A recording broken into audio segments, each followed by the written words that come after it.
नमस्कार, आदाब। Crime petrol dial 100 में आप सबका स्वागत है। चल बस बस बस बस बस। Shoot shoot shoot. नहीं मर जाओगे पापा। देख हम बैठ के बात करते हैं बेटा। मैडम, अब जो बात मैं तुमसे कहने जा रहा हूँ वो सिर्फ और सिर्फ तुम्हारे और मेरे बीच में रहनी चाहिए।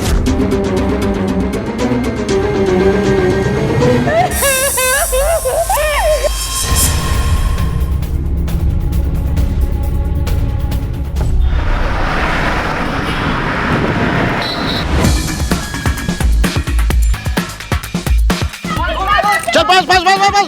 कम कम रन रन रन। वो pass pass cross. Yes yes yes yes run. Shoot shoot shoot shoot. Very nice guys, match over. See you tomorrow.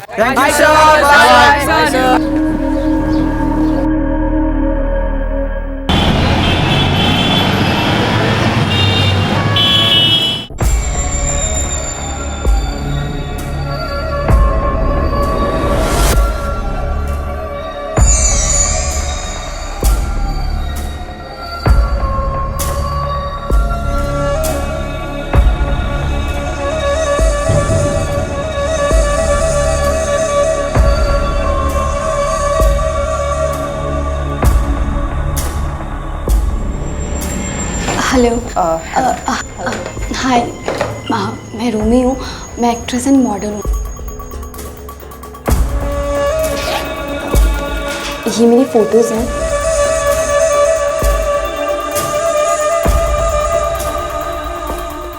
आप एक काम कीजिए, सारी फोटोज हमें मेल कर दीजिए। आपका कांटेक्ट नंबर हमें दे दीजिए। तुम्हारे डिफेंस और अटैक दोनों में ही इंप्रूवमेंट आ गया है। अब तुम दुनिया का कोई भी फुटबॉल मैच खेल सकते हो। Thank you so much my coach. ये सब आपकी ट्रेनिंग का रिजल्ट। अब प्रैक्टिस खत्म हो गई, तुम मुझे अंकल कह के भी बुला सकते हो। Okay uncle. कशी आहेस माझे मित्र? काफी दिन हो गए, सावित्री से बात नहीं हुई मेरी। Mom as always. माँ ठीक है सर। बढ़िया है, चलो ठीक है, see you tomorrow. Bye. Thank you. Saavi, आखिर उसे क्यों नहीं बनने दे रहे हो मॉडल तुम? ताई, क्योंकि मैं जानती हूँ कि मेरी बेटी उस प्रोफेशन के लिए नहीं बनी है। रोमी को गलत लगता है कि मैं उसके सपनों के बीच में आ रही हूँ, पर उसका सपना पूरा करने के लिए मैं एक एक्स मॉडल से मिली थी। और ताई, उसने जो मुझे हकीकत बताई। बहुत फिसलन भरी होती है हमारे यहाँ सक्सेस की सड़क। कई बार लोग आपको धकेल के आगे निकल जाते हैं, तो कई बार आपके खुद के पाँव फिसल जाते हैं। और क्या? और ज़्यादातर लड़कियाँ इस चकाचौंध में गिर के खो जाती हैं। कुछ ड्रग्स और नशे के दलदल में फंस जाती हैं, कुछ गुमनामियों के अंधेरों में, और कुछ जिस्म फरोशी की गर्द में। और अगर आपको लगता है कि आपकी बेटी इतनी टफ है कि फिर भी ये कर सकती है, तो वेल एंड गुड। बस यही एक कारण है कि मैं रूमी को मुंबई नहीं भेजना चाहती हूँ।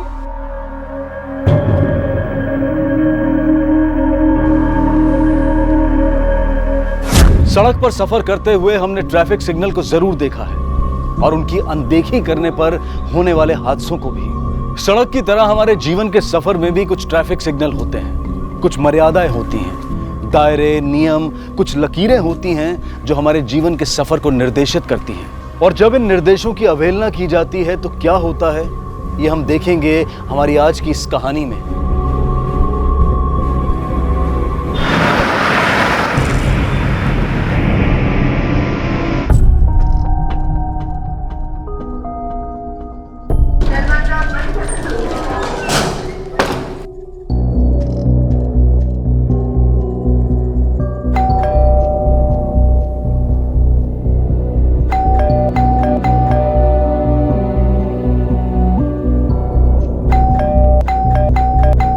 दीदी, दीदी,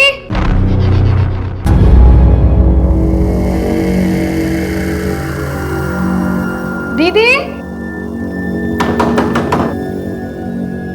दीदी, दीदी, अरे क्या हुआ दीदी? क्यों शोर मचा रही है सुबह सुबह?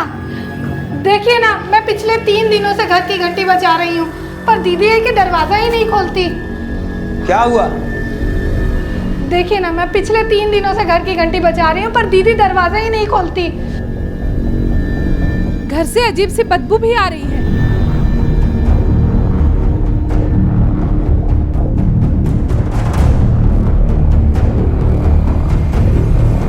Hello, police?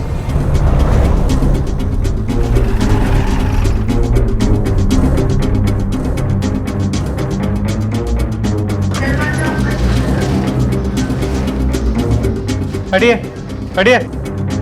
चाबी किसके पास है? सर मेरे पास है, मैं इस फ्लैट का ओनर हूँ।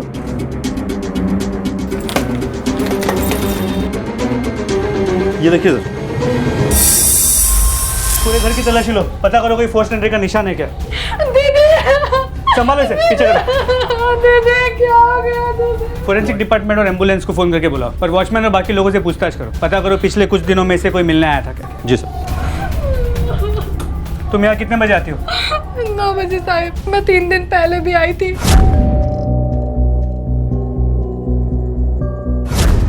ये यहाँ अकेली रहती थी या इसके साथ कोई और भी रहता था? अकेली रहती थी सर। कभी कभी उनकी मौसी और भाई मिलने आते थे बस। अच्छा, 3-4 दिन पहले कोई आया था? जी साहब, एक साहब आए थे। उनके 3-4 दिन पहले इनकी माँ आई थी, लेकिन 1 घंटे बाद तुरंत चली गई। आप यहाँ क्या कर रही हैं? रोमी? उसके बाद कोई आया नहीं।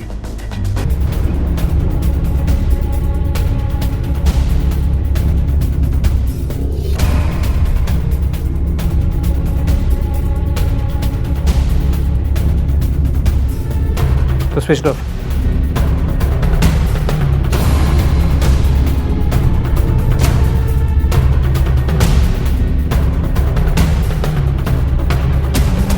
कॉल लॉक में सभी फोन कॉल या तो घर के हैं या घर वालों के। इसका कोई दोस्त नहीं था यहाँ? जहाँ तक मैं जानता हूँ इसका कोई दोस्त नहीं था सर यहाँ, और इनके फैमिली मेंबर्स के अलावा और कोई मिलने नहीं आता था।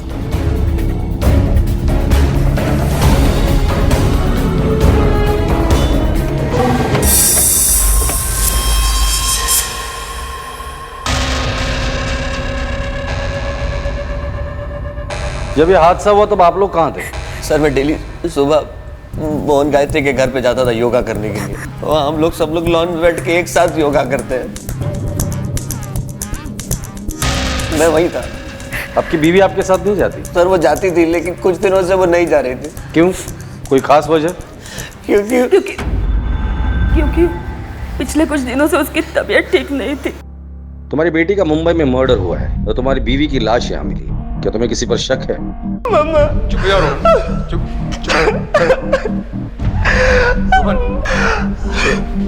तुम कहाँ थे?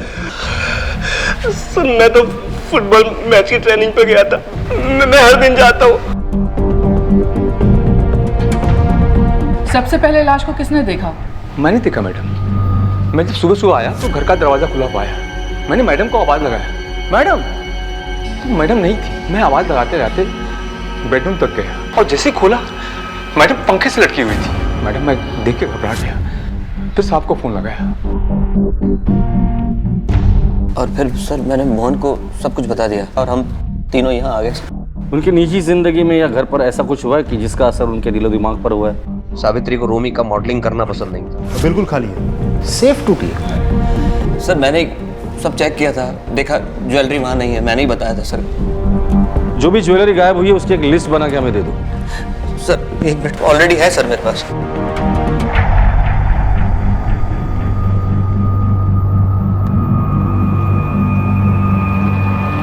पोस्टमार्टम रिपोर्ट कब तक आ रही है? प्राइमरी रिपोर्ट कल शाम तक आ जानी चाहिए सर। ठीक है। नीपा, आस पड़ोस में जाके सावित्री के बारे में पूछताछ करो। हो सकता है कोई इन्फॉर्मेशन मिले जो हमारे काम की हो। Yes sir. चलो। तांबे, अगर गहने चोरी हुए हैं तो वो बेचेगा जरूर। आसपास के जितने भी ज्वेलर्स हैं सबको अलर्ट कर दो। सर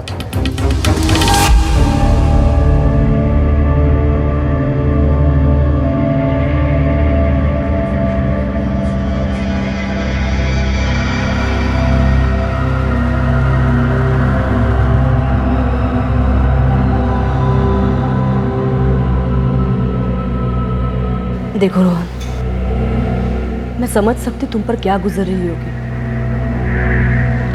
लेकिन कभी अपने आप को अकेले मत समझना। तुम्हारी माँ नहीं रही तो क्या हुआ, माँ से भी तो माँ जैसी ही होती है ना। और वैसे भी अब तुम्हारी जिम्मेदारी। माँ नहीं हो आप, मासी हो, मासी बनकर रहो।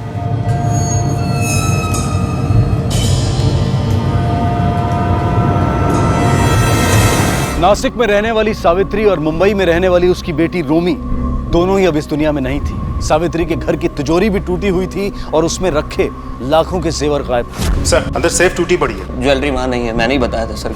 ऐसा लग रहा था कि यह हत्या और डकैती का मामला है। नासिक और मुंबई पुलिस के सामने सबसे बड़ा सवाल यह था कि क्या रोमी और सावित्री की हत्या के बीच कोई संबंध था? क्या इन दोनों की हत्या किसी एक वजह और एक हत्यारे ने की थी, या फिर इनका हत्यारा और वजह दोनों अलग थी? अगर सावित्री की हत्या की वजह लूट थी तो रोमी की हत्या की वजह क्या थी? और कहीं इस सब में उनके किसी करीबी या किसी अपने का तो हाथ नहीं था? तांबे, इस विमल के बारे में क्या लगता है तुम्हें? क्योंकि गायब हुए जेवरों की लिस्ट वो अपने खीसे में इस तरह से लेके घूम रहा था, जिससे उसे पहले से पता था कि ये सब कुछ होने वाला है। इतनी झोल है।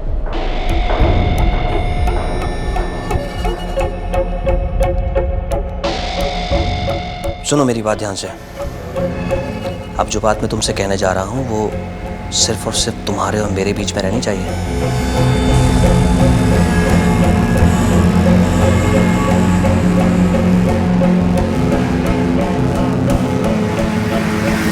सर अगर ये वाकई मर्डर है भी तो कोई विमल अपनी बीवी को क्यों मारेगा? उसको इससे क्या फायदा होगा? वो तो अभी नहीं बता सकते, लेकिन अगर ये वाकई में मर्डर है, फायदे के लिए किया गया है, तो सबसे ज्यादा फायदा उसी आदमी का होता है जो उसके करीब होता है। अरे पत्नी के करीब तो उसका पति ही होता है। पता करो सावित्री का जब मर्डर हुआ था उस वक्त विमल की फोन लोकेशन क्या थी? वो वाकई में योगा कर रहा था या कुछ और? मोहन गायत्री के घर पे जाता था योगा करने के लिए। सर, सावित्री के पड़ोसियों और जान पहचान वालों से पता लगा है कि पिछले 2 महीनों में उसका बिहेवियर काफी बदल चुका था। वो बहुत अजीब तरीके से बिहेव करने लगी थी। मतलब? सर शायद वो किसी बात से डिप्रेशन में थी। और ताई कुठे चालले तुम्ही? क्या टमाटर घ्या, ताजे ताजे टमाटर है। अब मुझे लगा कि आपने कहीं और से सब्जी लेना चालू तो नहीं कर दिया। दीदी कहाँ गई थी आप 4-5 दिन से? दिखी नहीं। हाँ चलिए। क्या टमाटर देखो मैं अच्छे से निकाल के देता हूँ, लाइए। क्या हुआ दीदी?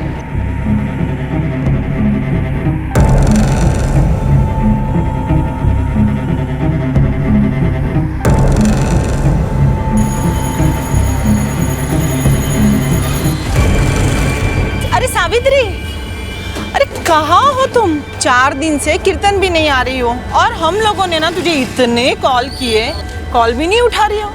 सब कुछ ठीक है ना? कल पक्का मिलते हैं, ओके? अच्छा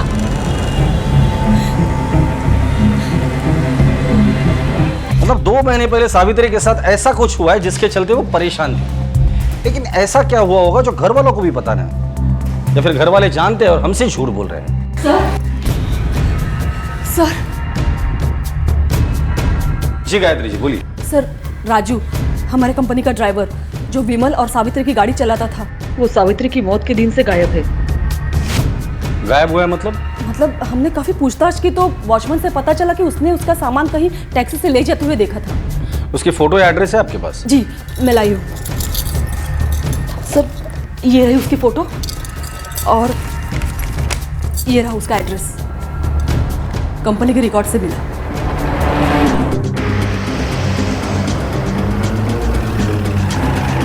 यहाँ तो ताला लगा है। सुनो जरा। जी साहब। कब से गायब है ये? सर ये 2 दिनों से बंद है और 2 दिनों से दिखाई भी नहीं दे रही है। आसपास कोई दोस्त रिश्तेदार? सर कोई रिश्तेदार तो नहीं है, लेकिन हाँ इसके 2 दोस्त हैं, श्याम और बद्री। ये इधर पास में ही रहते हैं, लेकिन सर राजू के साथ वो दोनों भी गायब है।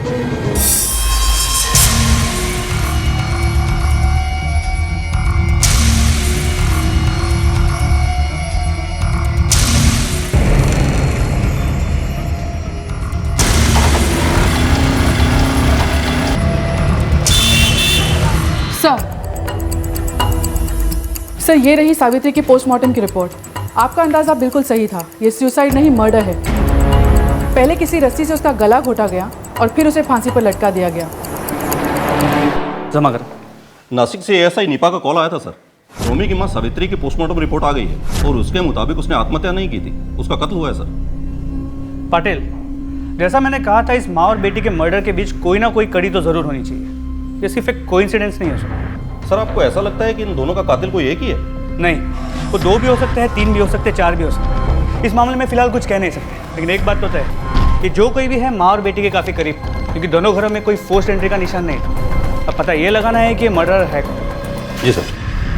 हाँ रोनित, पता चला रवि सर के बारे में? अरे मैं तुझसे क्यों पूछ रहा हूँ? मैं बात कर लूंगा, कुछ पता चलता है मुझे बता भाई, मुझे बता तू, कोई बात नहीं हुई है। The number you are trying to call is currently switched off. ये आपने ठीक नहीं किया रवि सर। सर मुझे तो लगता है इस केस में ड्राइवर राजू का कोई ना कोई रोल जरूर है। वो अपने दोनों दोस्तों के साथ गायब है और तीनों के मोबाइल फोन स्विच ऑफ। तो ऐसा भी तो हो सकता है कि दोनों मर्डर उन तीनों ही किया हो। लेकिन राजू की ऐसी क्या दुश्मनी होगी अपनी मालकिन के साथ कि उसे मार डाले? चलो मान भी लिया कि सावित्री का मर्डर राजू ने किया, रोमी को क्यों मारेगा? सर ये भी तो हो सकता है कि इन लोगों ने ये काम खुद के लिए नहीं बल्कि किसी और के कहने पर किया हो। I mean, किसी ने उन्हें हायर किया हो। पर किसने? शायद खुद सावित्री ने। हमें इन्फॉर्मेशन मिली है कि रोमी के कत्ल से ठीक पहले सावित्री उससे मिलने मुंबई आई थी। आपकी इन्फॉर्मेशन पक्की है? Yes sir. हाँ सर, ये बात सच है कि मॉम मुंबई गई थी दीदी से मिलने। रोमी 3 महीनों से मुंबई में थी, लेकिन सावित्री कभी भी उससे मिलने के लिए, उसे देखने के लिए कभी मुंबई नहीं गई। अब अचानक क्या हो गया, वो भी अकेले? सर मैं मानता हूँ कि मॉम दीदी के खिलाफ थी, लेकिन सर मॉम दीदी की बहुत फिक्र करती थी। जब भी मैं मुंबई जाता था फुटबॉल मैच के लिए, तो मॉम हमेशा मुझसे बोलती थी कि दीदी से मिलकर ज़रूर आना। लेकिन सर इस बार जब मॉम दीदी से मिलने पहली बार जा रही थी तो मैंने उनसे बोला था कि मैं साथ चल रहा हूँ, लेकिन उन्होंने मना कर दिया। हमारे इन्फॉर्मेशन के हिसाब से सावित्री पिछले 2 महीने से डिप्रेशन में थी। ये वही वक्त है जब रोमी उसकी मर्जी के खिलाफ मुंबई गई थी एक्टिंग में करियर बनाने। सर कहीं ऐसा तो नहीं कि रोमी की इसी बात से नाराज होकर उसकी मां सावित्री ने उसका मर्डर किया हो या करवाया हो? मुझे नहीं लगता इतनी छोटी सी बात के लिए कोई माँ अपनी बेटी का मर्डर करे। लेकिन चलो मान भी लेते हैं कि सावित्री ने रोमी को मारा होगा या मरवाया होगा, फिर सावित्री को किसने मारा? क्या रोमी का उठाए कदम उसकी मां सावित्री को इस कदर नागवार गुजरा कि उसने अपनी ही बेटी की हत्या कर दी? क्या ये वजह इतनी बड़ी थी जो एक मां को अपनी ही बेटी की हत्या करने पर मजबूर कर दे? मुंबई और नासिक पुलिस मिलकर इस सवाल का जवाब ढूंढने में लगी हुई थी और तभी मुंबई पुलिस को एक ऐसी सूचना मिली जिसने इस पूरे मामले में एक नया एंगल जोड़ दिया और एक नई उलझन भी खड़ी कर दी। सर अभी अभी इन्फॉर्मेशन मिली है कि रोमी मुंबई के जिस फ्लैट में रह रही थी वो उसने 10 लाख रुपए के हैवी डिपॉजिट में लिया था ताकि उसे महीने के महीने भाड़ा ना देना पड़े। और कुछ ही दिन पहले उसने 5 लाख रुपए में सेकंड हैंड गाड़ी भी खरीदी और ये दोनों ट्रांजैक्शन उसने हार्ड कैश में किए। मुंबई में काम क्या कर रही थी? कुछ खास नहीं था सर। सावित्री उसके मुंबई जाने के खिलाफ थी तो रोमी को घर से पैसे मिलने से रहे, तो फिर उसके पास इतने सारे पैसे आए कहाँ से? हमारी टीम ने पता किया है, उसका नासिक में एक अकाउंट था जिसमें उसने मुंबई जाने से पहले 5 लाख रुपए जमा करवाए थे और मुंबई में वो उसी बैंक का एटीएम कार्ड यूज करती थी। इसका मतलब रोमी के पास मुंबई जाने से पहले 20 लाख रुपए थे, वो भी कैश। इतना सारा कैश रोमी के पास आया कहां से? एक 20-21 साल की लड़की जिसने कुछ ही महीनों पहले एक नए शहर में कदम रखा था, उस शहर में अपने पांव जमाने की कोशिशें बस शुरू ही की थी। उसके पास 20 लाख रुपए की बड़ी रकम मिलना कोई सामान्य बात नहीं थी। कहां से आए थे रोमी के पास इतने पैसे, या फिर ये पैसे उसे किसी ने दिए थे, और अगर हाँ तो कौन था? नहीं सर, मैंने कोई पैसे नहीं दिए उसे, बल्कि उसने मुझसे कहा था कि वो मुंबई में अपनी किसी एक सहेली के साथ रहने वाली है। नो मैम, मुझे अच्छे से पता है कि मॉम ने दीदी की कोई हेल्प नहीं की थी। सर सावित्री खुद रोमी को हेल्प करने के खिलाफ थी, मैं भला उसकी मदद कैसे कर सकता था? मुझे कोई आइडिया नहीं कि उसके पास इतना सारा पैसा कहाँ से आया। मैं उस बारे में कुछ नहीं जानती सर। सर घर वालों के बैंक स्टेटमेंट्स।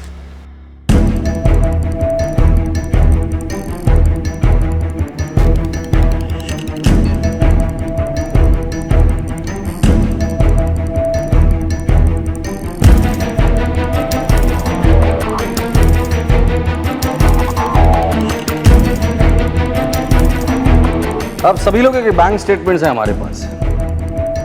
आप लोगों ने जो बयान दिया था, अगर वो कोई बदलना चाहता है या और कुछ कहना चाहता है तो ये आखिरी मौका है। इसके बाद मैं किसी को मौका नहीं दूंगा बोलने का।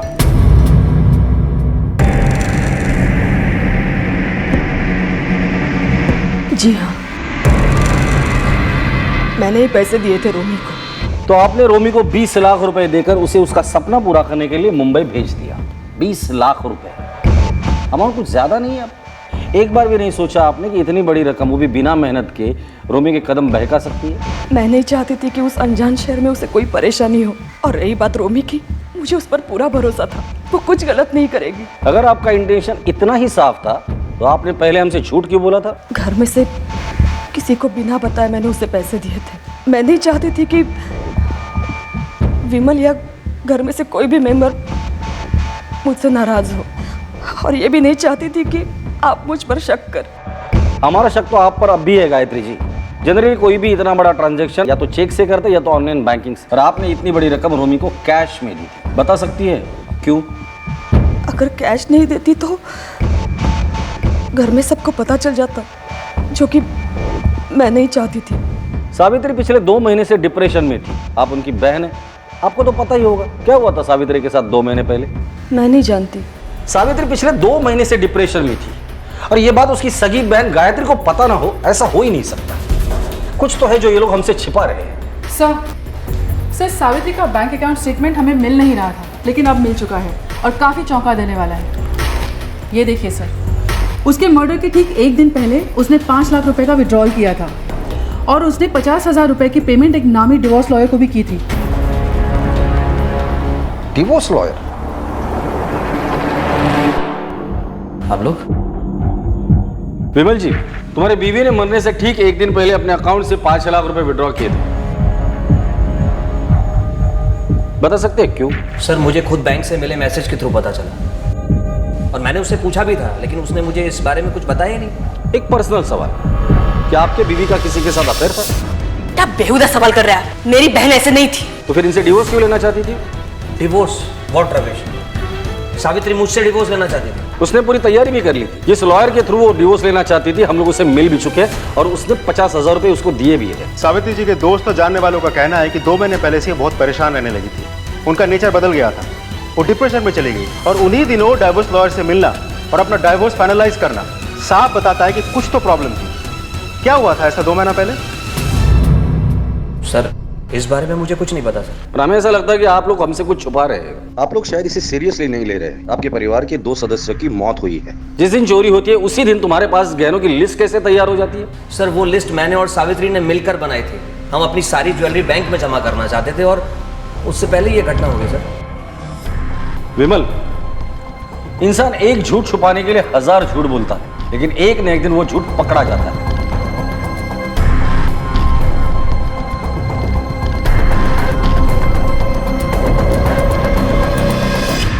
तांबे, 100% ये लोग कुछ तो हमसे छुपा रहे हैं। सर मुझे भी कुछ ऐसा लगता है, लेकिन ये लोग क्या छिपा रहे हैं ये पता लगाने के लिए हमारे पास कोई रास्ता नहीं है अभी।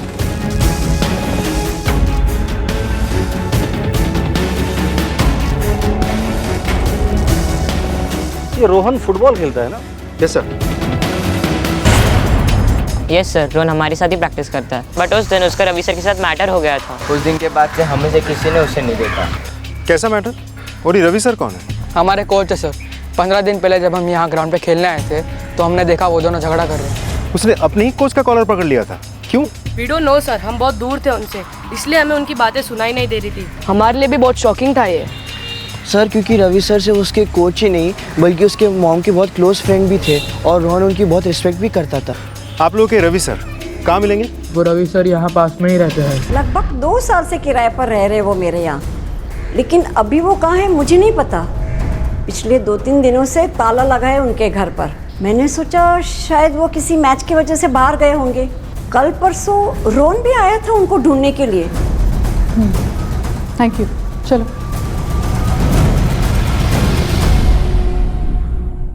पिछले 10-12 दिनों से रोहन अपने घर से फुटबॉल प्रैक्टिस के लिए निकलता है, लेकिन वहां पहुंचता नहीं है। इंटरेस्टिंग है। उस कोच रवि से बात की, उसका क्या कहना है इस लड़ाई को लेकर? सर ये इस इन्फॉर्मेशन के सबसे इंटरेस्टिंग पार्ट है। पिछले 3 दिनों से, यानी कि सावित्री का मर्डर वाले सुबह से रवि गायब है, किसी ने उसे नहीं देखा, और परसों रात से उसका फोन भी बंद है।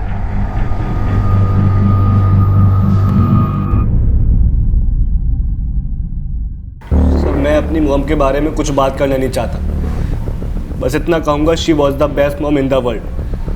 अगर वो बेस्ट मॉम थी तो उनके बेस्ट फ्रेंड के साथ तुमने झगड़ा क्यों कर लिया? यहाँ तक कि उस पर हाथ उठाया तुमने। सर इस बात का उस बात से कोई लेना देना नहीं है, वो तो हमारा पर्सनल मैटर था। किस बात का इस केस से कितना लेना देना है ये तय करना हमारा काम है, तुम्हारा नहीं। सीधा सा सवाल पूछा, उसका जवाब दे दो। रवि के साथ क्यों झगड़ा हुआ था तुम्हारा? सर मुझे पता चल गया था कि डिवोर्स लॉयर से मेरी मॉम को रवि सर ने ही मिलवाया था। सर मॉम को समझाने के बजाय वो मॉम की हेल्प कर रहे थे डैड से दूर होने के लिए। और सर मुझे अपनी फैमिली को टूटता हुआ देखते हुए रहा नहीं गया सर। और सर मैंने सर रवि सर को समझाया तो सर वो नहीं माने तो मेरा झगड़ा हो गया। लेकिन तुम्हारी मॉम डैड को डिवोर्स क्यों देना चाह रही थी? इतने सालों की शादी के बाद मॉम और डैड के बीच ऐसा क्या हुआ जिन्हें डिवोर्स का फैसला लेना पड़ा? मुझे नहीं पता। तुम्हें नहीं पता या पता है फिर भी हमें नहीं बताना चाहते हो? कि ऐसा तो नहीं कि तुम्हारी माँ और रवि के बीच अफेयर था इसलिए रवि तुम्हारी माँ की मदद कर रहा था डिवोर्स लेने में? सर मेरी मॉम ऐसा नहीं कर सकती, वो डैड के साथ चीट नहीं कर सकती। तो फिर तुम्हारी मॉम डिवोर्स दे ही क्यों रही थी? जिस दिन तुम्हारी मॉम का मर्डर हुआ है उसी दिन से रवि गायब है। कहाँ है रवि? सर मैंने आपको बताया सर, जिस दिन से मेरा और रवि सर का झगड़ा हुआ मैं उनसे नहीं मिला और मैंने प्रैक्टिस में जाना भी छोड़ दिया। झूठ बोल रहे हो तुम। असली कहानी मैं तुम्हें बताता हूँ। तुम्हें पता चल गया था कि तुम्हारी माँ और रवि का अफेयर चल रहा है। तुमने दोनों को समझाने की कोशिश की पर दोनों ने ये रिश्ता तोड़ने से इनकार कर दिया, इसलिए गुस्से में आकर तुमने अपनी माँ और रवि दोनों को मार डाला। सच बताओ यही हुआ था ना? नहीं नहीं नहीं सर मैं झूठ नहीं बोल रहा हूँ सर मैं सच बोल रहा हूँ सर। मैंने अपनी माँ को नहीं मारा सर।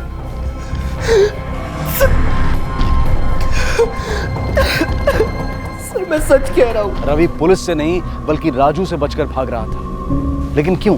वहीं दूसरी तरफ नासिक में रोहन और विमल भी संदेह के घेरे में थे। इसमें कोई शक नहीं था कि इस मामले से जुड़ा कुछ ऐसा था जिसे रोहन जानता था लेकिन छिपा रहा था, और विमल ने कुछ ऐसा किया था जिसे वो किसी के सामने नहीं आने देना चाहता था। वो क्या राज था जिसे रोहन छिपा रहा था और विमल छिप छिप कर किससे बातें किया करता था? क्या रोहन के राज और विमल की इन संदिग्ध गतिविधियों का क्या 10%?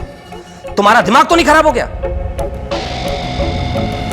देखो मैं तुमसे पहले ही कह रहा हूं, मेरी सिचुएशन का फायदा उठाने की कोशिश मत करो तुम। अगर मुझे पता होता ना कि तुम इतना बड़ा मुंह फाड़ोगे तो मैं तुमसे ये काम करने की कभी कहता ही नहीं। रखो अब।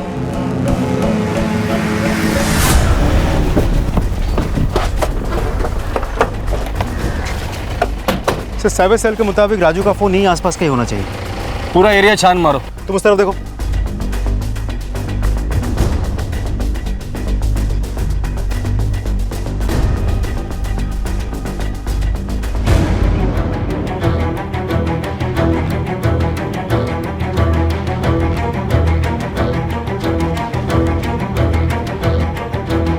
ये रहा फोन। सर साइबर सेल वालों के मुताबिक राजू के साथ यहाँ उसका दोस्त बद्री भी मौजूद था। मुझे तो लगता है राजू ने फ़ोन बंद करके यहाँ जानबूझ के फेंक दिया होगा ताकि उसकी लोकेशन हम ट्रेस ना कर पाए। कि बद्री की फ़ोन की आखिरी लोकेशन क्या है? सर मुंबई। सुबह तक तो फ़ोन ऑन था, उसके बाद से बंद आ रहा है।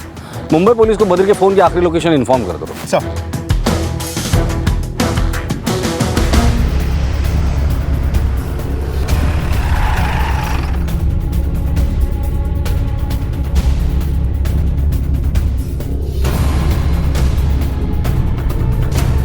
लोकेशन तो यही बताया गया था। आसपास का पूरा एरिया चेक करो। तुम लोग वहाँ जाओ।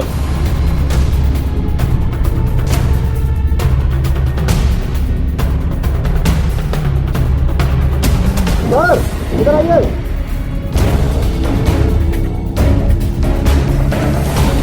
ये तो ड्राइवर राजू है। नासिक पुलिस को इसकी मौत की जानकारी दे दो और इसकी फैमिली को लाश की शिनाख्त के लिए बुला लो। इसका चेहरा बुरी तरह बिगाड़ दिया गया है। हेलो। हाँ कब? ओके सर, राजू के मकान मालिक का कॉल था। राजू का दूसरा दोस्त श्याम जो बद्री और राजू के साथ फरार हो गया था वो लौट आया। उठाकर लेकर आओ उसे। चल। ये हमें इनके पास से मिला है। वो फरार नहीं हुए थे साहब, गाँव गए थे, बस बस्ती से निकले थे राजू और बद्री के साथ। हमारे गांव में बिजली नहीं है इसलिए फोन बंद हो गया था।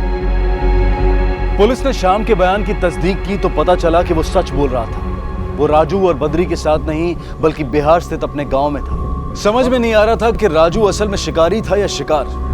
सावित्री और रोमी की हत्या अगर राजू ने की थी तो फिर राजू की हत्या किसने की? राजू रवि के पीछे था तो क्या रवि ने अपने आप को बचाने के लिए राजू की हत्या कर दी या फिर ये कहानी कुछ और ही थी?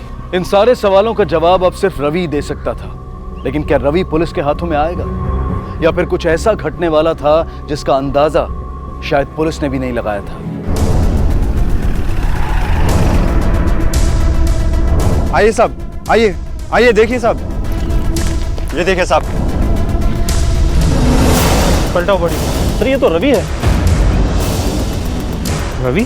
सर एक बहुत बड़ी इंफॉर्मेशन हाथ लगी है, ये देखिए।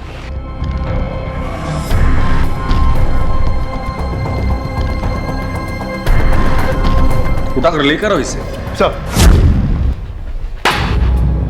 क्या है ये सब? अपना सब कुछ बेच के हमेशा हमेशा के लिए यहाँ से फरार होने की तैयारी चल रही थी, क्यों? मैं बताता हूँ, तुम्हारी बीवी सावित्री और रवि का अफेयर चल रहा था, जिसके चलते तुम दोनों के बीच झगड़े होने लगे। सावित्री डिप्रेशन में चली गई, फिर रवि की मदद से वो तुम्हें डिवोर्स देने की तैयारी कर रही थी। ये बात तुम्हें जैसे ही पता चली, तुमने सबसे पहले सावित्री और फिर रवि को मार डाला अपने ड्राइवर राजू की मदद से, और फिर राजू का भी मुंह बंद किया। और अब ये सारी प्रॉपर्टीज बेचकर यहाँ से फरार होने का प्लान है तुम्हारा। सर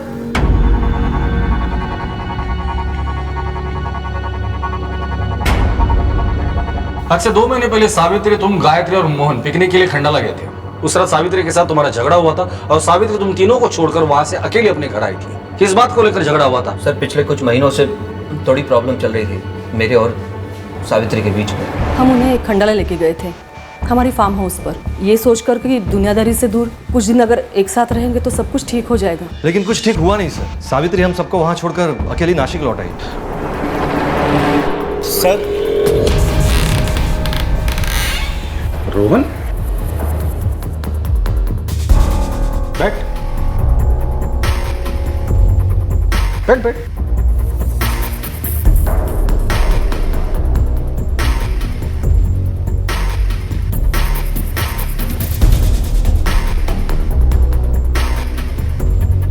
कुछ बताना चाहते हो? हाँ सर, मैं ये पूछ रहा था कि मॉम और रोमी के कातिल का कुछ पता चला सर? बस मैं यही पूछ रहा था। मैं चलता हूँ। रोहन। जी सर। सच से मुंह मोड़ने से सच्चाई छिपती नहीं है। अगर तुम चाहते हो कि तुम्हारी माँ और बहन के कातिल को पकड़ा जाए और उन्हें इंसाफ मिले, तो जो बताने आए थे वो बताओ हमें। सर मैं ये चाहता हूँ कि उनका कातिल पकड़ा जाए, लेकिन सर मैं ये भी नहीं चाहता कि मेरी मॉम की बदनामी हो। अच्छी तरह समझते हो क्या चाहते हो आप? क्या मॉम ने? रोहन। हाँ जाने दोस्त, लेकिन 24 घंटे नजर रखना उस पर। Yes sir. लेकिन इसकी बातें सुन के क्या लगता है आपको? अंबे, केस जितना हमने सोचा था उससे कई ज्यादा पेचीदा है। पहले तो हमें लगता था कि सावित्री का अफेयर रवि के साथ है, पर रोहन की बातें सुनने से लगता है कि सावित्री का अफेयर मोहन के साथ था। हो सकता है इस रिश्ते के बारे में रोमी को पता चल गया हो और मोहन ने रोमी को मार डाला, या फिर रोमी उन दोनों का साथ दे रही थी, इसलिए रोहन ने या तो विमल, इन दोनों में से किसी ने सावित्री के साथ साथ रोमी को भी मार डाला। हो सकता है सर। लेकिन इस पूरी कहानी में ये रवि और राजू ये कहाँ फिट बैठते हैं? सर ये तो हमें तभी पता चल सकता है जब बद्री हमारे हाथ लग जाए, क्योंकि राजू और रवि के मौत के बाद अब बद्री अकेला है जो इस केस के बारे में हमें कुछ बता सकता है। इस शाम के घर पे नजर रखना। ये बद्री शाम को कांटेक्ट करने की जरूर कोशिश करेगा। सर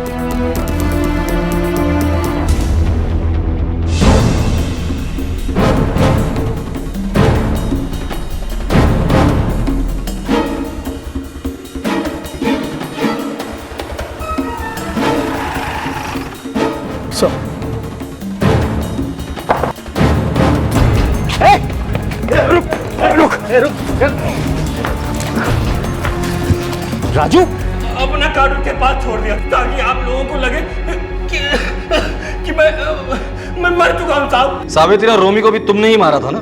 जी साहब, उस दिन विमल साहब के योगा जाने के बाद मैं उनके घर गया था और मैं अपने साथ साथ जेवर भी ले गया साहब। सावित्री के पहले तो तूने रोमी को मारा था ना? हाँ साहब, उससे 3 दिन पहले। अब अनजान शहर का मामला था, अपने साथ बद्री को भी साथ ले गया था और उसी के बाइक से हम मुंबई पहुंचे।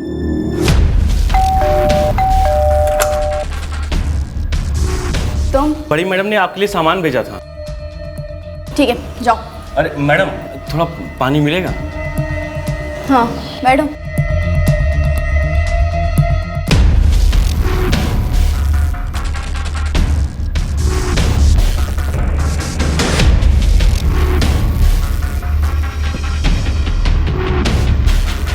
ये लो।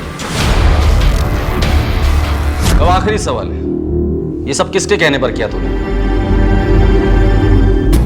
क्यों किया ये सब? सर मुझे वाइफ स्वैपिंग का शौक था, गायत्री भी ये जानती थी, उससे भी कोई प्रॉब्लम नहीं था। सावित्री मुझे पहले से ही पसंद थी। एक दिन गायत्री से इस बारे में बात की, फिर हम दोनों ने मिलकर विमल को बताया, वो भी तैयार होगी। कहाँ हो तुम? मैं तो हूँ तुम्हारे पास। विमल, जीजा जी आप? सावित्री नहीं मानी, वो वहाँ से गुस्से में चली आई, डिप्रेशन में चली गई। मुझे यकीन था वो अपनी ज़बान कभी नहीं खोलेगी, लेकिन मेरा यकीन एक दिन टूट गया जब किसी ने मुझे मेरे इस राज को बाहर लाने की धमकी दी और मुझसे 20 लाख रुपए की डिमांड की। अगले दिन गायत्री ने अपने अकाउंट से पैसे निकाल कर रोमी को दे दिए। उसी वक्त पूछने पर रोमी ने बताया कि उसने सावित्री को रवि से बात करते हुए सुना था। रोमी से ब्लैकमेल होने के बाद हम डर गए थे। तभी मैंने फैसला किया मुझे क्या करना है, और अपने इस राज को बाहर आने से रोकने के लिए तुमने सबसे पहले रोमी, फिर सावित्री और फिर रवि को मरवा डाला। अब आखिरी सवाल, उस दिन सावित्री ने तुम्हारे सामने पल्लू क्यों गिराया था? तुम्हें तुम्हारी औकात दिखाने के लिए ना?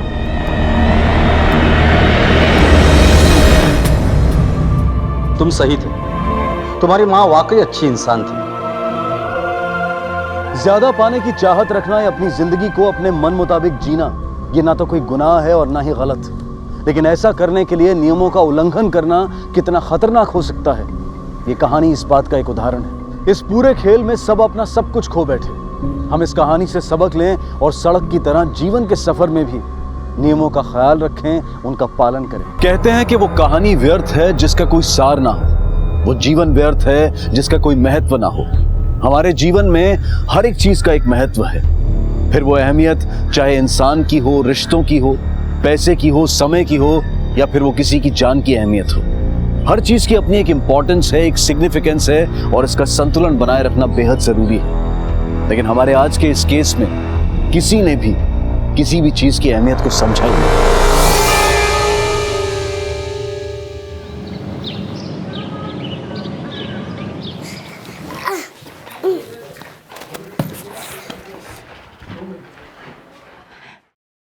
मधु बेटा, क्या हुआ?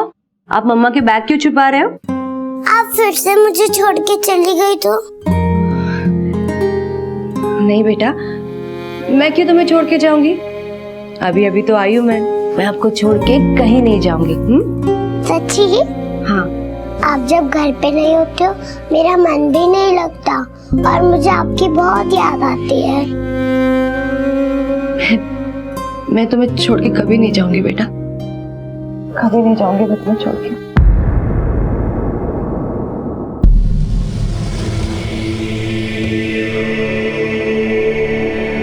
क्या रोहन, तू तो हर वक्त खेलता ही रहता है। जल्दी चल घर, 24 घंटे बस खेलना।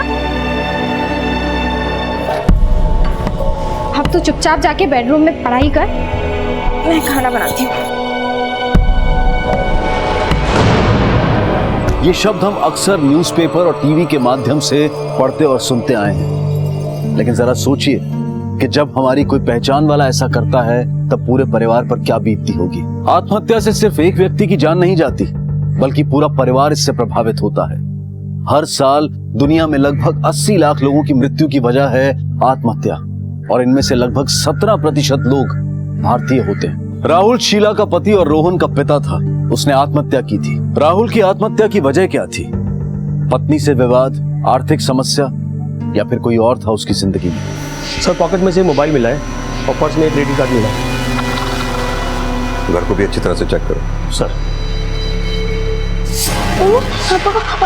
पापा को कहाँ ले जा रहे हैं? पापा, उनको रोको। पापा को कहाँ ले जा वो लोग?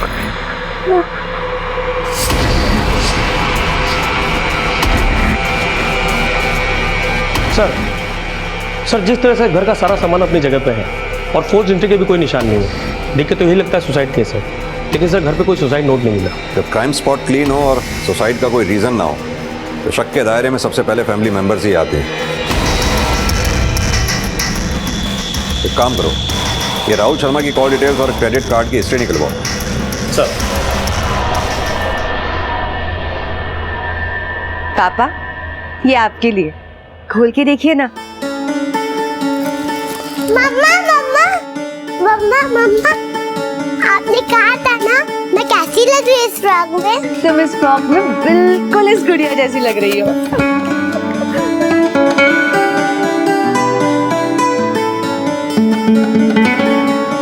मौसी मौसी, मेरा फ्रॉक कैसा लग रहा है? बहुत ही सुंदर। ये तो बहुत बढ़िया है। अब सारा मोहल्ला मुझसे पूछेगा काशीराम नए जूते, और मैं अकड़ के कहूंगा मेरी बेटी लाई है। लेकिन बेटा ये तो बहुत महंगे लगते हैं। पापा बस 6000 के है, पर आपके सामने इनकी क्या कीमत? ये लीजिए, आप चाय पीजिए।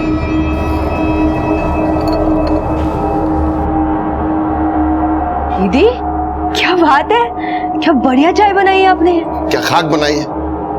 कितनी चीनी है इसमें? सालों से चाय बना रही है, पर कभी चीनी ज्यादा कभी पत्ती ज्यादा। दूसरी बना के लाती हूँ। दीदी रुकिए ना, कितना काम करेंगी आप? ये देखिए तो मैं आपके लिए क्या लाई हूँ, लीजिए।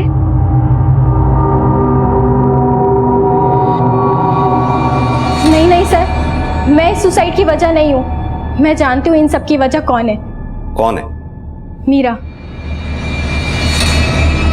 ये मीरा कौन है? सर एक नंबर की कमीनी औरत, मेरी अच्छी खासी जिंदगी को तबाह कर दिया सर उसने। मैं तुम्हारे आगे हाथ जोड़ती हूँ। मैंने तुम्हें बोला ना, मुझे तुम्हारे साथ नहीं रहना।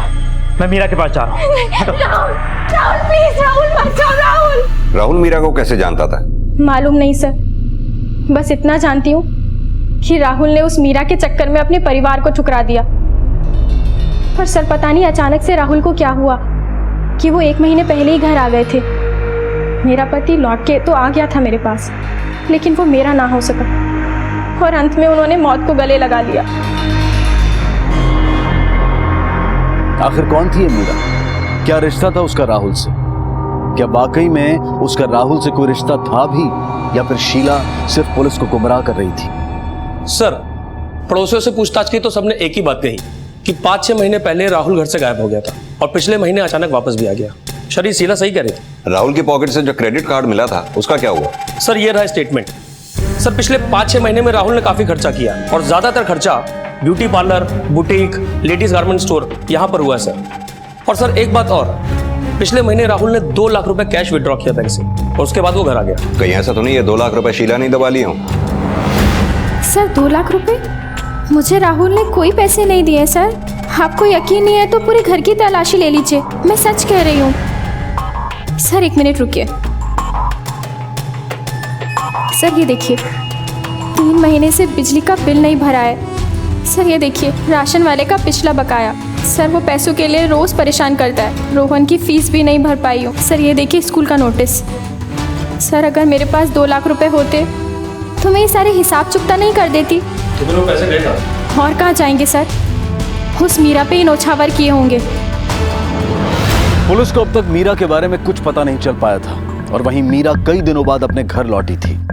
लेकिन उसके पास इतने सारे पैसे कहां से आए कि वो पूरे परिवार के लिए इतना महंगा सामान खरीद कर लाई? क्या वो 2 लाख रुपए की रकम वाकई में मीरा के पास थी? पुलिस के लिए इस वक्त सबसे अहम कड़ी थी मीरा तक पहुंचना। अरे ये क्या, आपने अभी तक गिफ्ट तो खोले ही नहीं। ये दीदी देखिए तो कितने सुंदर गिफ्ट लाई हो आपको। देखिए ये हरा रंग बहुत सुंदर लगेगा आप पे। ये देखिए, हाँ हरा रंग बहुत अच्छा लगता है आप पे।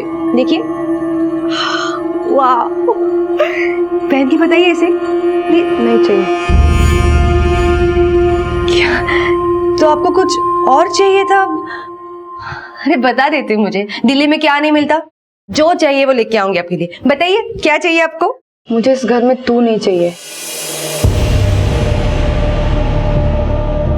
करेगी इतना? यहाँ से हमेशा के लिए चली जाती। लेकिन इतनी नफरत क्यों मुझसे? नफरत क्यों है? खुद से क्यों नहीं पूछती? मुझसे क्या पूछ रही है? सर ये रही राहुल शर्मा की पोस्टमार्टम रिपोर्ट। मौत विंड पाइप चोक होने की वजह से हुई है। सर मैंने राहुल का फोन और कॉल रिकॉर्ड दोनों चेक किया। सर पिछले 6 महीने में राहुल इस नंबर से कांस्टेंट टच में था। कॉल्स भी हो रहे थे और मैसेजिंग भी। लेकिन सर पिछले महीने राहुल मैसेज तो भेज रहा था लेकिन जवाब आना बंद हो गया और अब ये नंबर आउट ऑफ सर्विस है सर। जरूर ये नंबर मीरा का होगा। नहीं सर, हैरानी की बात तो ये है कि ये नंबर राहुल के फोन बुक में मीरा के नाम से सेव्ड है और सिम कार्ड किसी प्रशांत सिन्हा के नाम पर रजिस्टर्ड है। ये रहे मैसेजेस, ये देखिए। प्लीज मीरा, वापस आ जाओ। मुझे ऐसे इग्नोर मत करो, मैं तुम्हारे बिना नहीं जी सकता। अचानक उस नंबर से जवाब आना बंद हो गया, क्या वजह हो सकती है? और वो सिम कार्ड प्रशांत के नाम पे रजिस्टर्ड है। आखिर है कौन ये प्रशांत? कहाँ रहता है? सर दिल्ली लॉ कॉलेज का स्टूडेंट है, करोल बाग में रहता है।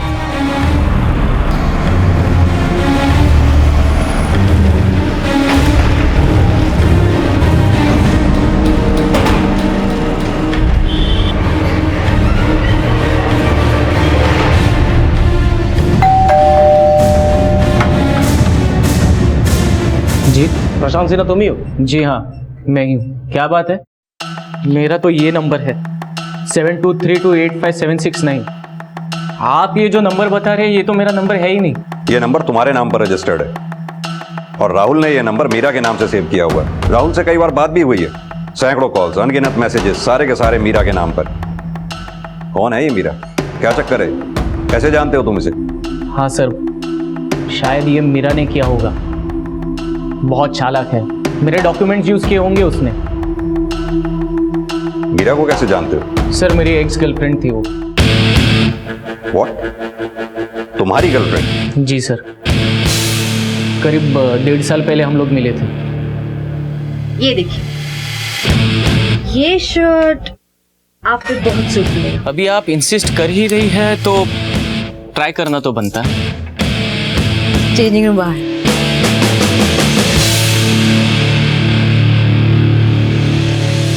कैसा लग रहा हूँ? सर, ऑटोग्राफ मिलेगा?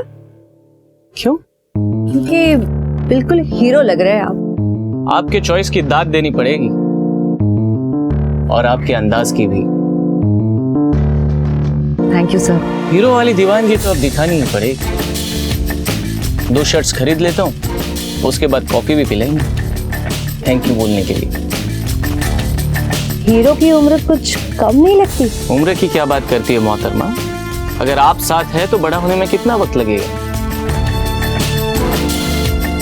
और वहीं से हमारा अफेयर शुरू हुआ। करीब 7-8 महीने तक वो मेरी गर्लफ्रेंड थी। बड़े बड़े शौक थे सर उसके, महंगे कपड़े, डिजाइनर वॉचेस, बहुत सारा खर्चा करवाया सर उसने मुझसे। लेकिन एक दिन अचानक वो मुझे छोड़कर चली गई, साथ में मेरे सारे डॉक्यूमेंट्स और 3 लाख भी लेकर गई। कोई नंबर है उसका तुम्हारे पास? हाँ, आई होप उसका नंबर चेंज ना हुआ हो। 443235। कहाँ मिलेगी ये मीरा? उसका कोई फोटोग्राफ है तुम्हारे पास? कहाँ मिलेगी ये तो पता नहीं सर। हाँ, लेकिन उसके फोटोग्राफ्स है। ये रहे।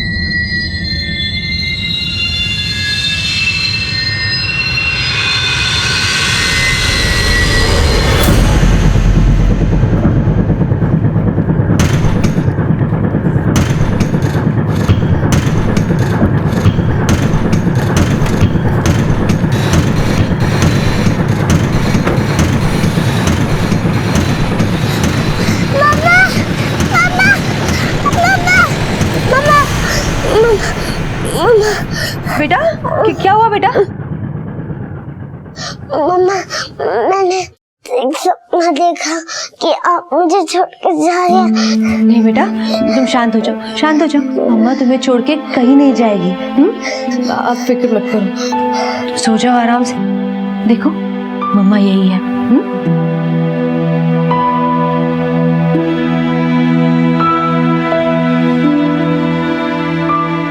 अरे वाह काशू भाई, बेटी हो तो मीरा जैसी, आप सबका कितना ख्याल रखती है।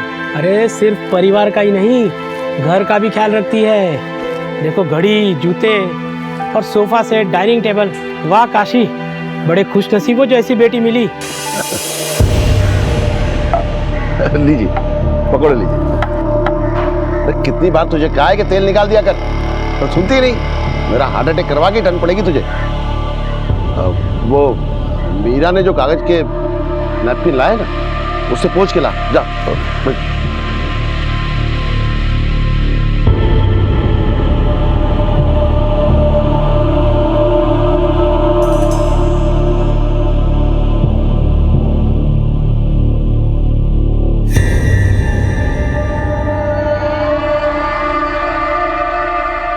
कल देता हूँ। क्या देख रहा है? यहाँ खड़े खड़े मीरा को ताड़ रहा है। तो तेरी क्यों सो लग रही है? तुझे देखने नहीं आता? चल।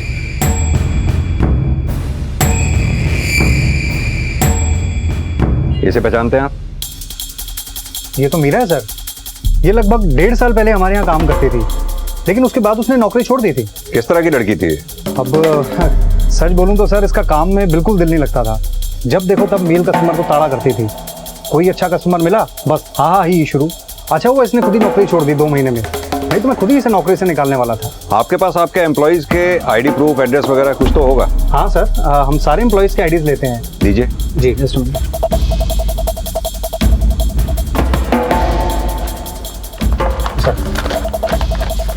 ये सर।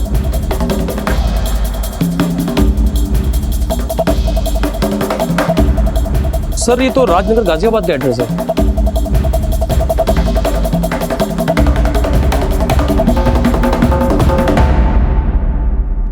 एक 1.5 महीने से मेरी कोई बात ही नहीं हुई राहुल से। मैं तो ये भी नहीं जानती कि उसने सुसाइड कर लिया। लेकिन राहुल की बीवी का ये कहना है कि उसने सुसाइड आपकी वजह से किया है।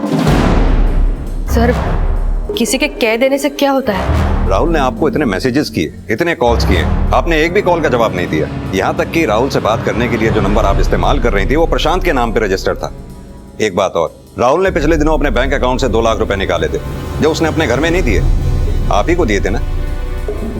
और उससे पहले प्रशांत के 3 लाख रुपए लेके भागी थी आप। मैंने किसी से कोई पैसे नहीं दिए। इतने सारे महंगे गिफ्ट्स में खर्चा राहुल का ही हुआ था और प्रशांत का भी। कोई मुझे गिफ्ट्स दे, इसमें मेरी क्या गलती है? तो आप ये मानती हैं पिछले 7 महीनों में गिफ्ट के नाम पे जो खर्चे हुए हैं वो राहुल ने किए थे और उससे पहले प्रशांत ने। मम्मा, मम्मा, ये लोग कौन है? रिया दीदी, मधु को अंदर ले जाओ। तू यहाँ क्या खड़ी है? जा मधु लेके अंदर जा। जा। ये बच्ची आपकी है? इसके फादर कहाँ है? 4 साल पहले डिवोर्स हो गया हमारा। देखिए साहब, मेरी बेटी किसी से पैसे क्यों लेगी? आपको जरूर कोई गलतफहमी हुई है। ये तो खुद दिल्ली में एक बड़ी कंपनी में मैनेजर है। मैनेजर नहीं है, सेल्स गर्ल थी ये। और एक सेल्स गर्ल की सैलरी में इतने महंगे गिफ्ट्स नहीं आ सकते। इनमें जो खर्चा हुआ है वो राहुल का हुआ है और उससे पहले प्रशांत का। देखिए सब, मैं 6 महीने पहले राहुल से मिली थी और वो भी काम के सिलसिले में। फिर वो ही मेरे पीछे पड़ गया, मुझे गिफ्ट्स देने लग गया। मेरा कोई अफेयर नहीं था उसके साथ। पिछले 6 महीनों में राहुल के साथ आपकी बातचीत होती थी, कुछ ज्यादा ही बातचीत होती थी। उसके कॉल रिकॉर्ड्स हैं हमारे पास। दोस्त थे हम दोनों, वो फोन करता था तो मैं बात कर लेती थी। तो फिर ऐसा क्या हुआ था जो पिछले 1 महीने से आप दोनों की बातचीत बंद हो गई? आपने उसकी बात का जवाब देना बंद कर दिया? वो लिमिट क्रॉस करने लग गया था, हाथ धो के मेरे पीछे पड़ गया था कि मैं उसे रिश्ता जोड़ दूं। मैंने उसके फोन ही उठाने बंद कर दिए। मेरे पास और कोई चारा भी तो नहीं था सर। चलिए मान लेते हैं ये बात आपकी। अब ये भी बता दीजिए कि प्रशांत से आपका क्या रिश्ता था? दोस्ती ही थी सर मेरी, लेकिन वो भी राहुल की तरह मेरे पीछे पड़ गया।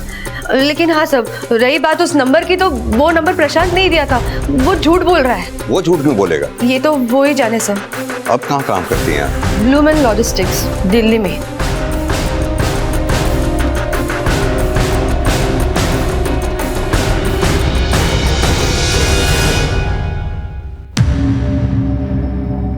क्या हुआ? डर लग रहा है? तेरी सच्चाई जो सबके सामने आ गई है अब। क्या बकवास कर रही हो? काश आज पुलिस वाले ना 2-4 सवाल मुझसे भी पूछ लेते। क्यों जलती हो तुम मुझसे इतना? इसका जवाब भी तो तेरे पास ही है। सर, ब्लूमैन लॉजिस्टिक नाम की कंपनी है ही नहीं, ना ही दिल्ली में ना ही आसपास। लगता है इस मीरा के झूठ का शिकार सिर्फ हम ही नहीं, उसकी फैमिली भी है। हमेशा से मर्दों का इस्तेमाल किया है उसने पैसों के लिए। इससे अपने तरीके से पूछताछ करने का वक्त आ गया है। क्या लगा पुलिस बेवकूफ है? तुम झूठ पे झूठ बोलती रहोगी और हम मानते रहेंगे? देखो मीरा, अभी भी वक्त है, सब सच सच बता दो, वरना हमारे पास सच बुलवाने के और भी बहुत से तरीके हैं। मैं और क्या करती सर? डिवोर्स के बाद दिल्ली में एक शॉप में मैं नौकरी करने लग गई, लेकिन वहां मुझे इतने पैसे भी नहीं मिलते थे कि खुद का गुजारा हो सके। 12वीं की आगे पढ़ाई की नहीं तो नौकरी कहाँ से मिलेगी? लेकिन जीने के लिए पैसे तो चाहिए ना सर। शॉप में मेरी मुलाकात प्रशांत से हुई। कैसा लग रहा हूँ?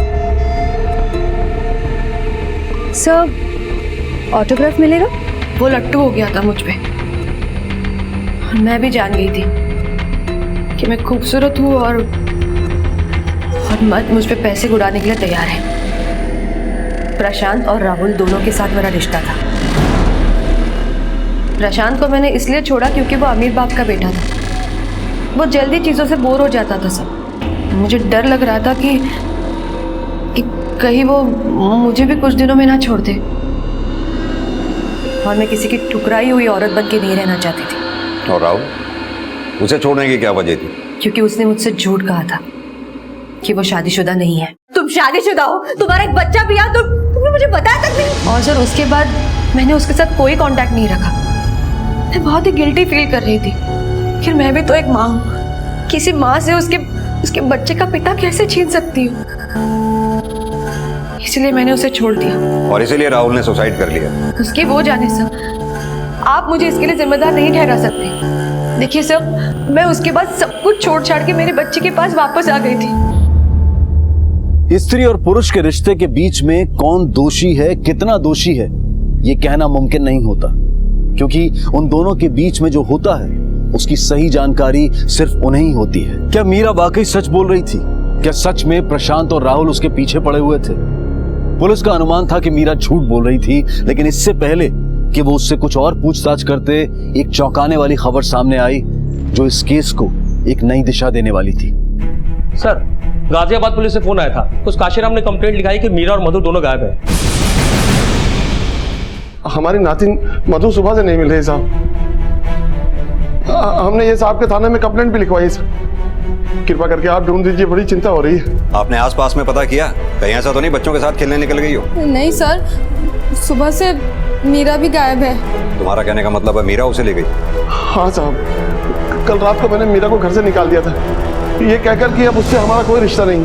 चल चल निकल मेरे घर से, चल। पापा सुनिए मेरी ये ले तेरी घड़ी और ये तेरे जूते। पापा ये क्या कर रहे हैं आप? नहीं चाहिए मुझे तेरी हराम की कमाई। चल ऐसा मत कहिए पापा। मुझे उसकी कोई परवाह नहीं है साहब। मुझे मेरी नातिन चाहिए सही सलामत बस।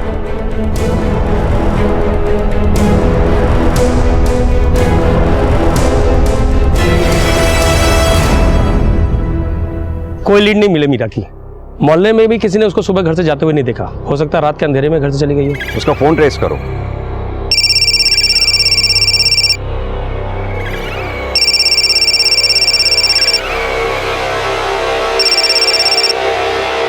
हेलो,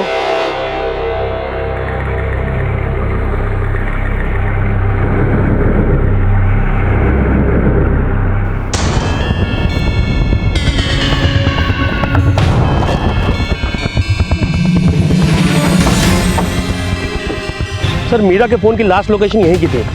उसके बाद उसका फोन स्विच ऑफ हो गया। आसपास अच्छी तरह से छानबीन करो, हो सकता है शायद कोई क्लू मिले। सर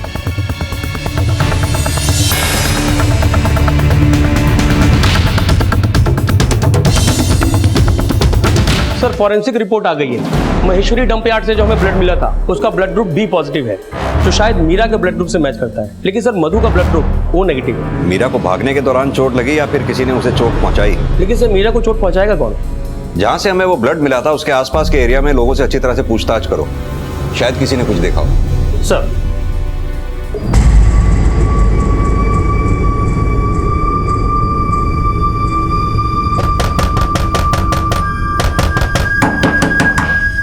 पापा सब ठीक है ना? आपने लॉक क्यों लगाया है? मैं ठीक हूँ, तू चिंता मत कर।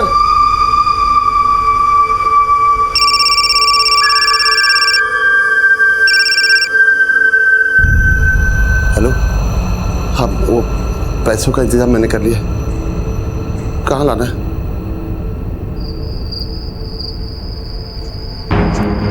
हेलो, मैं आ गया हूँ जहाँ कहा था आपने। पैसों का बैग पेड़ के नीचे रख दो। लेकिन मेरी नातिन। जैसा कहा जा रहा है वैसा करो, नहीं तो बच्ची को भूल जाओ। नहीं मैं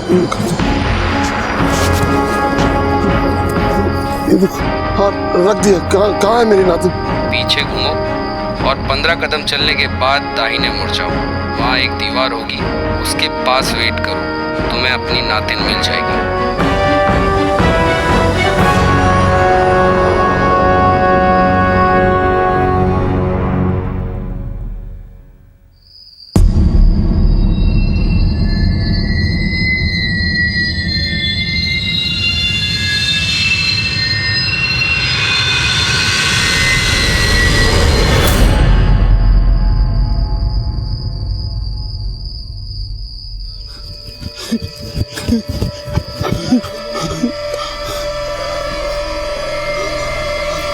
मधु, बच्चा।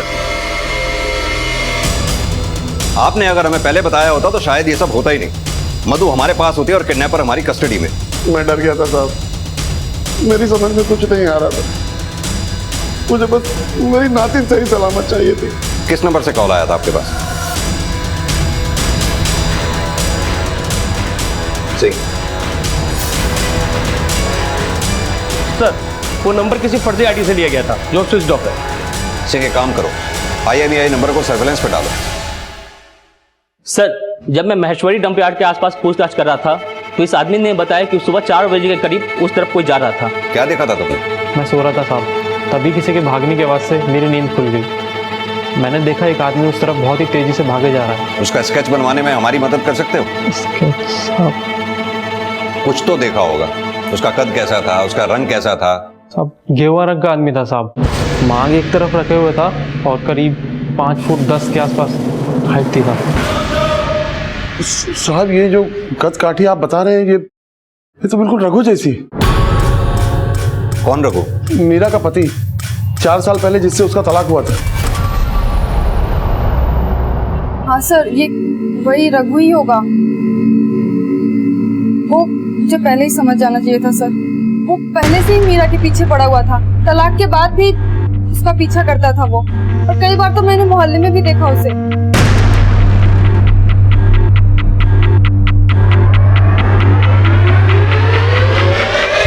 ये सरासर झूठ है। मैं अपना सारा काम काज छोड़कर मैं मीरा का पीछा क्यों करूँगा? सर, मैं जाता था उसके घर, लेकिन अपनी बच्ची से मिलने, क्योंकि वो मेरी बच्ची से मिलने नहीं देती थी। तेरे फोन की लोकेशन हमने पहले ही निकाल ली है, जिससे साफ साफ जाहिर होता है कि तू मीरा के पीछे पीछे घुमा करता था।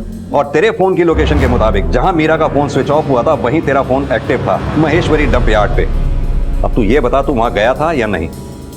हाँ सर, मैं महेश्वरी डंप यार्ड गया था, लेकिन अपने काम के सिलसिले में गया था। सर, मैं मीरा का पीछा किया करता था। सर, उसको जितने ज़्यादा मर्द पलट के देखते थे उतनी ज़्यादा वो खुश होती थी। शादी के बाद भी उसको बहुत मज़ा आता था। मुझे शक पहले ही था। मैं जानता था कि मेरे पीठ पीछे वो ज़रूर कुल छर्रे उड़ा रही होगी किसी और मर्द के साथ। मुझसे रहा नहीं गया, तो एक दिन ऑफिस जाने के बहाने मैंने उस पर नज़र रखी और उसको रंगे हाथों पकड़ लिया। उसकी अकड़ तो देखिए, पकड़े जाने के बावजूद वो मुझे ही छोड़ के चली गई और साथ में मेरी बच्ची को भी ले गई। गलती रघु की है, वो मीरा पे शक करता था, बात बात में उसे मारता था। अब ऐसे में वो उसे छोड़कर नहीं जाएगी तो क्या करेगी?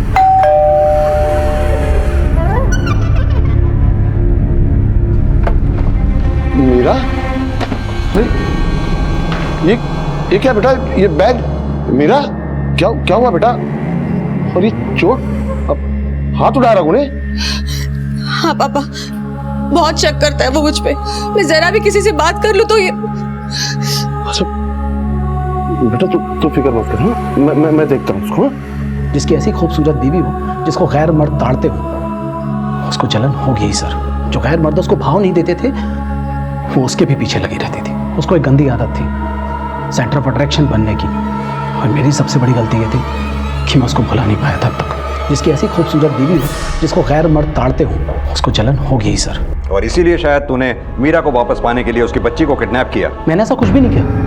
मुझे मेरी बच्ची से कोई मतलब नहीं था। मैं तो उसको जानता तक नहीं, और ना ही वो अपने बाप को जानती है।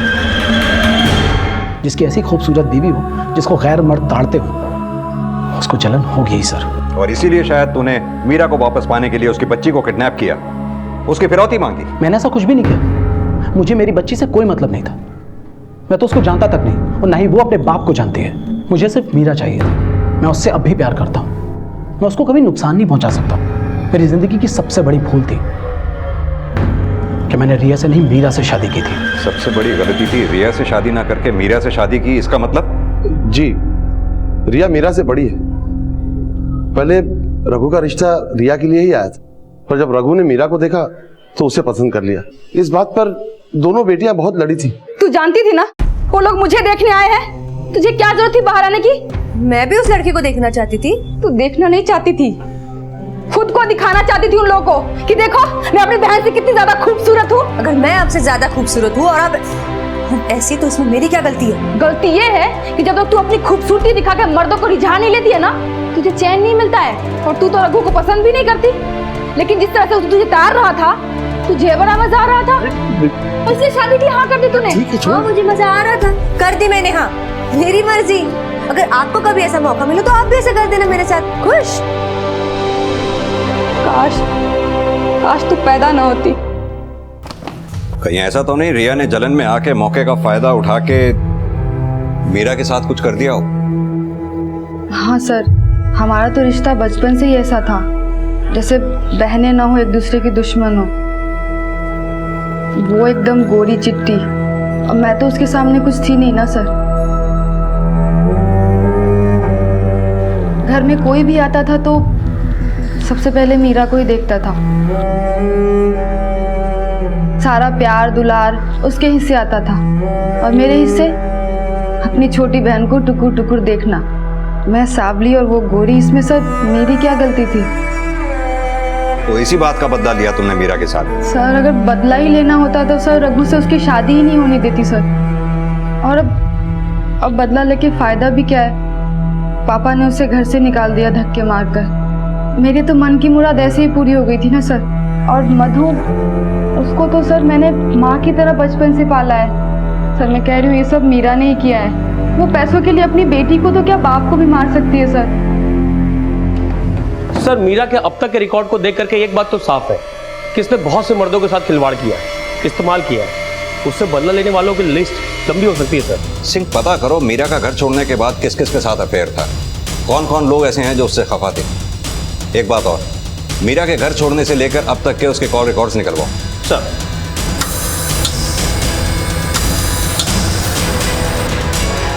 सर मीरा के कॉल रिकॉर्ड से पता चला है कि उसके फोन से आखिरी कॉल किसी मनीष पालीवाल को हुआ। मनीष पालीवाल? कहाँ रहता है ये मनीष पालीवाल? ये केस एक के बाद एक अजीब मोड़ लेते जा रहा था। एक के बाद एक नए नाम सामने आते और इस केस को एक नया एंगल दे जाते। शक के दायरे में सबसे पहले थी मीरा।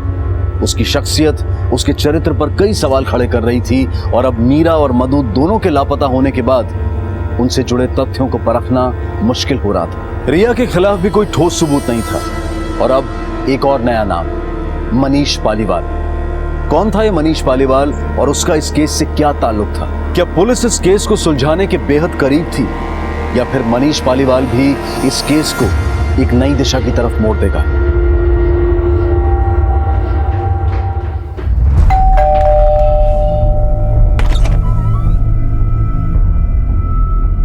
जी मनीष का घर यही है? हाँ यही है घर।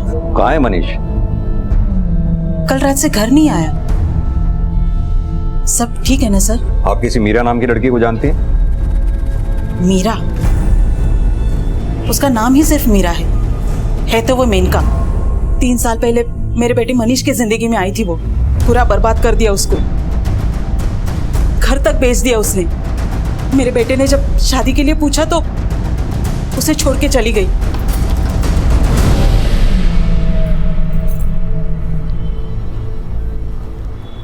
माँ, खाने को देना, बहुत भूख लग रही है माँ। हाँ हाँ ला रही हूँ खाना, पहले पानी तो पी ले। तूने आज फिर शराब पी? तो और क्या करूं मैं, भुला नहीं पाता हूँ उसे मैं, इसलिए पी लेता हूँ। अभी मुझे कहीं नजर आई ना तो गला घोट दूंगा उस मीरा का। आपको अंदाजा है आपका बेटा मनीष कहाँ होगा इस वक्त? नहीं सर। सिंह, ये मनीष कहाँ है पता करो, इसका फोन ट्रेस करो, बैंक अकाउंट्स मॉनिटर करो। सर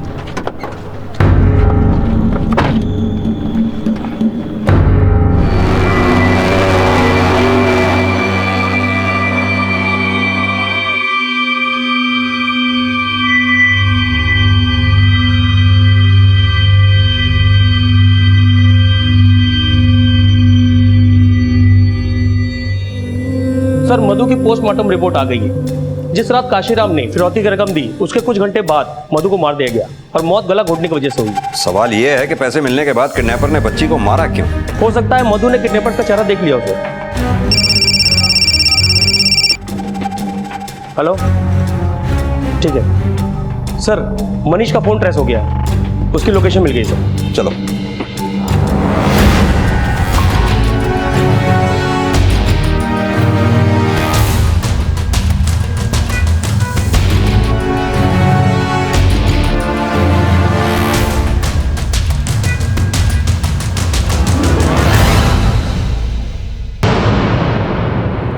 क्या मेरे बच्चे को मार डाला, मेरे मधु को मार डाला?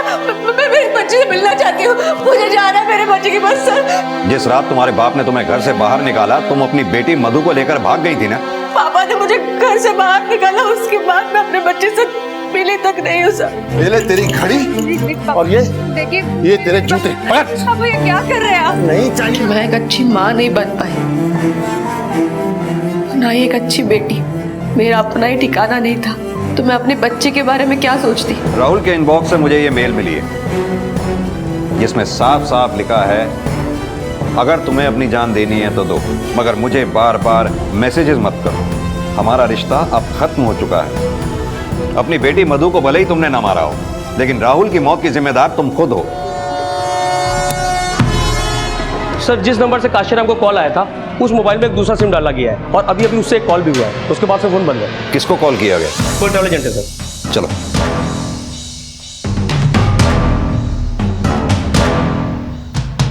सर, इस नंबर से एक आदमी ने बुकिंग कराई तो है, मुंबई की सर, प्रदीप तिवारी, ये इसका आधार कार्ड है। तो 6 बजे की है ट्रेन। सिंह, नंबर नोट करो 5486-1466। ये आधार कार्ड नंबर से इसकी डिटेल्स और फोटोग्राफ निकालो और 2 घंटे में इसकी ट्रेन है। तुरंत एक टीम लेकर स्टेशन पहुंचो। सर।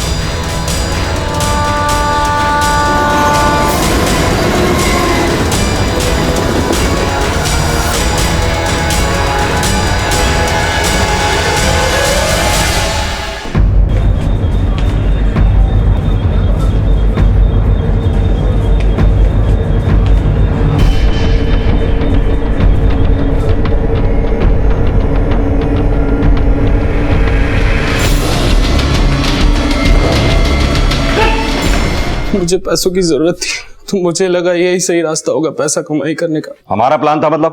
और कौन है इस प्लान में तेरे साथ? सारी उम्र बीत गई थी और मेरी शादी नहीं हुई थी। जो भी रिश्ते आते थे वो मेरी शक्ल देखकर वापस चले जाते थे। और फिर बाद में तो सर वो रिश्ते भी आने बंद हो गए थे सर। और मेरे बाप के दिल से मेरी शादी का ख्याल भी निकल गया था, क्योंकि उसको घर में एक काम करने वाली मिल गई थी और मीरा की बच्ची के लिए आया। फिर प्रदीप का रिश्ता आया सर। उसने भी सामने से कुछ नहीं बोला, लेकिन एक दिन। देखो, मैं तुम्हें पसंद तो करता हूँ, लेकिन सच बात यह है मेरा कारोबार अच्छा नहीं चल रहा है। मुझे पैसों की ज़रूरत है और जब तक मैं सेटल नहीं हो जाता मैं तुमसे शादी नहीं कर सकता। तुम समझ रही हो ना मेरी बात?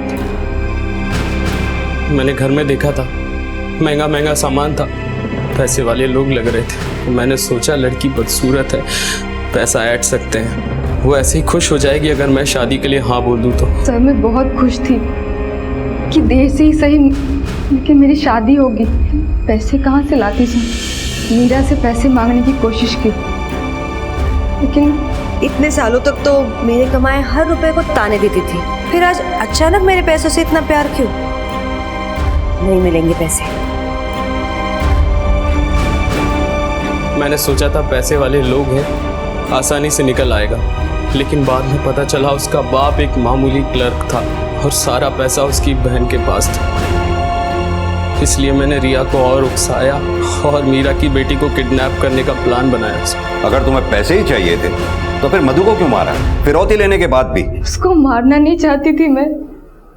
हमारा प्लान था कि मधु को किडनैप करके मीरा और पापा से पैसे मांगेंगे, लेकिन पापा को मीरा की सच्चाई पता चल गई और उन्होंने उसे घर से निकाल दिया। फिर हमने सोचा कि हम अपना प्लान कैंसिल कर देते हैं, लेकिन उसी रात मैंने मीरा को बाहर जाते हुए देखा और मधु को गायब कर दिया सर। सोचा कि सारा शक मीरा पर जाएगा और प्लान था कि पैसे मिलते ही मैं और प्रदीप मधु को वापस कर देंगे। पुलिस भी ये सोचेगी कि मीरा ने ये सब पैसों के लिए किया।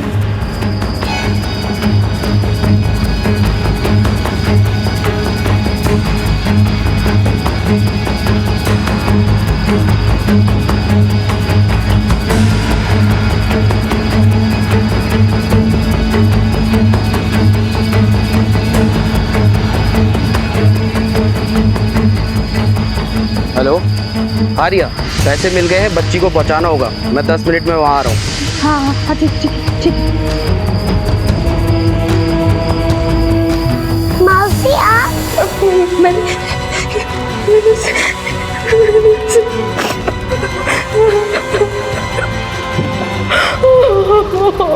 गलत काम करके कोई आज तक नहीं बचा। तुम्हारे स्वार्थ की कीमत उस बच्ची ने अपनी जान से दी। अब सारी जिंदगी अपने गुनाहों की सजा काटना जेल में। जो पास था वो खास नहीं था, जो गलत था वही उन्हें सही रास्ता लगा। यहां तक कि अपनी जान की अहमियत को भी नहीं समझा और आत्महत्या जैसा गलत रास्ता चुना। मीरा, रिया, उनके पिता या फिर वो सारे मर्द जो मीरा के संपर्क में आए, किसी ने भी सही वक्त पर सही चीज को अहमियत नहीं दी। ये जरूरी नहीं है कि हमें सब मिल जाए या जो ना मिला हो उसे चालाकी से, धोखाधड़ी से छीन लिया जाए, क्योंकि क्विक मनी, शॉर्टकट और तुरंत मुनाफे जैसी कोई चीज इस दुनिया में एग्जिस्ट ही नहीं करती। इसी विचार के साथ अब मैं अनूप सोनी आपसे विदा लेता हूं। फिर मुलाकात होगी अगले एपिसोड में एक और चौंका देने वाले केस के साथ। तब तक अपना और अपने परिवार का ख्याल रखें और देखते रहें क्राइम पेट्रोल डायल 100। सबक एक को, सीख हम सबको। जय। क्राइम पेट्रोल के और भी दिलचस्प कहानी देखने के लिए हमारे चैनल को सब्सक्राइब करें और बेल आइकॉन दबाना न भूलें।